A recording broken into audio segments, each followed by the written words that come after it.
Sigmund Freud, psikologi adalah ilmu yang mempelajari tentang pikiran, perasaan, dan perilaku manusia.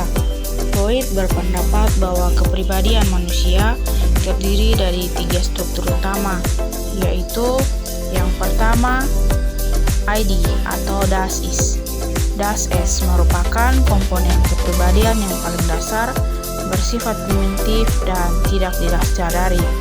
ID berisi dorongan-dorongan naluriah dan insting-insting dasar manusia.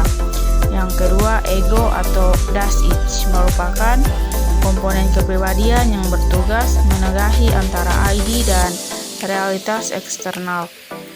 Ego berfungsi untuk mengendalikan dan mengatur dorongan ID agar sesuai dengan norma-norma sosial.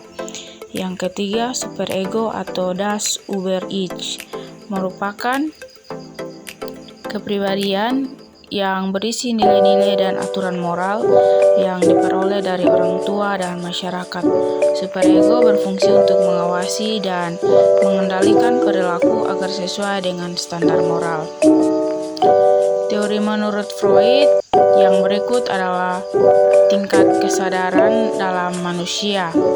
Tingkat kesadaran ini dibagi menjadi 3 bagian, yaitu yang pertama, alam sadar, merupakan bagian dari pikiran yang kita sadari dan kita kendalikan. Yang kedua, alam prasadar, merupakan bagian dari pikiran yang tidak disadari saat ini tetap dapat dengan mudah dipanggil ke alam sadar. Yang ketiga, alam bawah sadar, merupakan bagian terbesar dari pikiran manusia yang tidak disadari. Yang berikut, perkembangan psikoseksual. Perkembangan psikoseksual terdiri dari 5 fase, yaitu tahap oral mulai dari 0 sampai 2 tahun. Pada tahap ini, sumber kenikmatan utama anak adalah melalui mulut, seperti menyusu, menghisap, dan menggigit. Anak belajar untuk memenuhi kebutuhan dasar dan mencari kenikmatan melalui mulut. Tahap yang kedua adalah tahap anal, dimulai dari 2 sampai 3 tahun. Pada tahap ini, anak belajar untuk mengendalikan fungsi eliminasi dan juga anak mulai belajar untuk mengendalikan dan mengekspresikan dorongan-dorongan mereka. Tahap yang ketiga, tahap falik, dimulai dari 3 sampai 6 tahun. Pada tahap ini, anak mulai tertarik dengan organ seksual dan mengembangkan perasaan cinta terhadap orang tua yang berlawan jenis. Anak juga mengembangkan rasa iri dan persaingan terhadap orang tua yang sama jenis. Tahap yang keempat, tahap laten, dimulai dari 6 tahun sampai pubertas. Pada tahap ini, dorongan seksual anak menjadi tertekan dan tersembunyi. Anak lebih fokus pada pengembangan kemampuan intelektual dan sosial. Tahap yang kelima, tahap genital, dimulai dari pubertas hingga dewasa. Pada tahap ini, dorongan seksual anak muncul kembali dan diarahkan pada orang lain di luar keluarga. Anak belajar untuk menjalin hubungan romantis dan seksual yang sehat. Yang berikut, mekanisme pertahanan.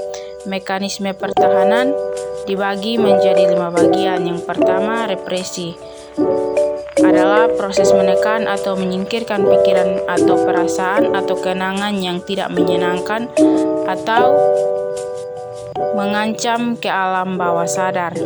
Yang kedua, proyeksi, proses menyalahkan atau mengatribusikan pikiran, perasaan, atau motif diri sendiri kepada orang lain. Yang ketiga, rasionalisasi, proses menciptakan alam yang masuk akal untuk perilaku, pikiran, atau perasaan yang sebenarnya tidak dapat diterima. Yang keempat, sublimasi, adalah proses mengalihkan dorongan atau keinginan yang tidak dapat diterima menjadi perilaku yang lebih diterima secara sosial. Yang kelima, pengalihan, adalah proses mengalihkan perasaan atau dorongan dari objek yang sebenarnya ke objek lain yang lebih baik. Yang berikut adalah psikopatologi. Psikopatologi dibagi menjadi 4 bagian, yaitu yang pertama, neurosis. Neurosis adalah gangguan psikologi yang ditandai dengan kecemasan, depresi, obsesi, dan gejala fisik yang tidak dapat dijelaskan secara medis. Yang kedua, psikosis. Psikosis adalah gangguan mental yang parah ditandai dengan kehilangan kontak dengan realitas, halusinasi, delusi, dan gangguan fungsi kognitif. Yang ketiga, kompleks Oedipus. Kompleks Oedipus adalah kecenderungan anak laki-laki untuk mencintai ibu dan melihat ayah sebagai rival, serta kecenderungan anak perempuan untuk mencintai ayah dan melihat ibu sebagai rival. Yang keempat, mekanisme pertahanan.